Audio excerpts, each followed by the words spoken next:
please be seated.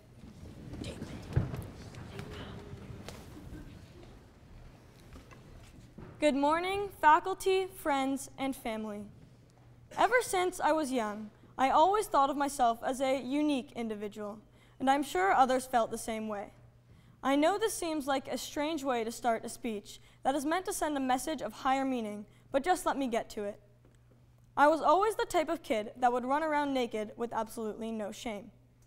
I still have no shame, but I think clothes are for the better. This kid that I am referring to, my former self, is the type of person we should all be. I am in no way saying that we should all run around in our birthday suits, but what I am trying to say is that we should all be someone that is true to themselves, that lives with no regrets, and that makes the best of what they have. I would like to start by sharing with you something my dad has told me since I was very young. He told me that when looking to find a career or even just a job, to 1, do something I love, 2, do something I am good at, and 3, do something that helps other people. I've been thinking about this a lot lately, especially in the past few months, as I think about university and beyond. After serious consideration, I realized that what my dad was basically telling me was to be myself, to stay true in what I believe in, and pursue what I know will make me happiest. It is my hope that by giving you this life lesson, that you too will be able to pursue a life which allows you to stay true to yourself and ultimately lead you to happiness. Throughout this speech, I am going to tell you a few things that make me who I am, which will hopefully get you to think about what makes you, you. I am not asking you to sit around in a Zen garden and partake in hours of self-reflection, because let's be real, quote, ain't nobody got time for that, Sweet Brown. However, being true to yourself and unique is something I am an incredibly firm believer in. When I was in middle school, I was scared. I was scared no one would like me for the individual that I truly am. So, naturally, I tried to fit in by doing what I thought others thought was cool, as opposed to what I thought was cool. I am guessing I am not the only one who did this, because somehow in middle school, everyone seems to like and wear the same thing. As I grew older, I began to realize, as most of us do, that it doesn't matter if you are different and or slightly obsessed with Justin Bieber. What does matter is the people who accept you in all of your glory. For those that don't accept you for who you are, and there will be those people, then let them. Not everyone has to like you. Not all of you have to like me, but you should respect each other. Respect each other for who they are, because if you scare the uniqueness out of an individual, as it was scared out of me when I was but a preteen, then Appleby and essentially the world will be a boring and uncomfortable place in which everyone lives so that we may be deemed fit by someone else. Here at Appleby, we are so fortunate to be able to be who we want to be. We are privileged to be in a community as welcoming as this, in which I am able to say that I know more than I should about Justin Bieber and only be judged a little bit, and only because I have mentioned him twice in the past 2 minutes. We are able to pursue so many different activities that allow us to find our passions in a safe and exciting way.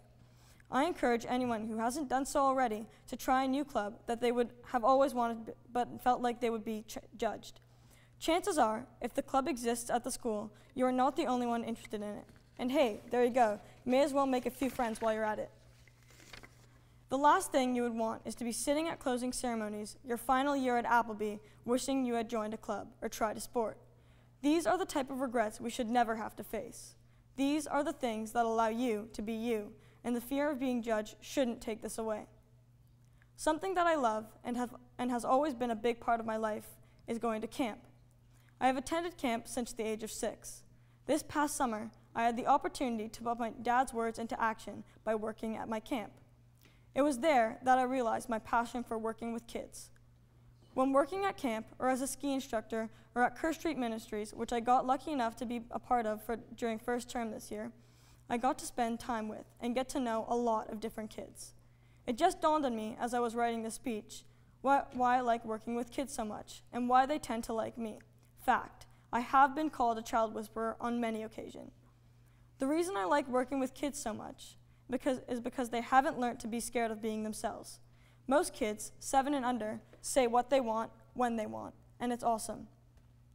Much like I was as the naked toddler I mentioned before, and much like I am now, I am not afraid to be who I am, even if that means being a little different sometimes. At the age we aren't afraid of making mistakes or living with regrets. It's about discovering the world and getting to know what it has to offer. Getting to do something I was good at, loved, and that helped others was a really incredible experience for me, and it helped make me grow as a person. As I helped kids make a craft or learn how to stop before crashing into a tree on the ski hill, I was able to gain from them just as much as they did from me, which has really made an impact on me as a person. There are many factors that tend to influence the way a person is. I personally have been greatly influenced by my family, as I am sure many of you have as well. I am the eldest with 2 younger siblings. If any of you are in the same situation, I am sure you feel my pain. My 2 sisters are quite the characters, but they have played a big role in the way I am today. They have helped me build character, because when you are called a frizzy-haired freak and flamingo legs on the regular, you begin to build an immunity to name-calling and such other foolish antics that take place when living with siblings. By building this so-called immunity, I was also able to learn to make the best of what I was given and truly appreciate being me. Lastly, I would like to tell you about my great-grandmother. She has also been a great influence in my life. She, being 101 years old and still counting, is somehow always smiling. It is through her that I truly learned what it means to make the most of what you have been given. One time, I asked her what she does all day, since she's nearly deaf and blind. I couldn't imagine just sitting around all day doing nothing, especially since I can't be still for more than 15 seconds. It is beyond me how she is not grumpy or complaining all the time, but pleasant and cheerful. Her response to my question was that it was a secret and that she could never tell me what she thinks about. But I am going to tell you a secret. I think she thinks about herself. I think she thinks about who she is and who she was and the influence she has left on the world, and to me, she has left a big one. It is important to stay true to yourself, because when you are old, like my granny, and you have nothing left to do but think, I would hope that you can think that you live without regrets and that you are and have always been you. Could you all please rise and sing hymn 662?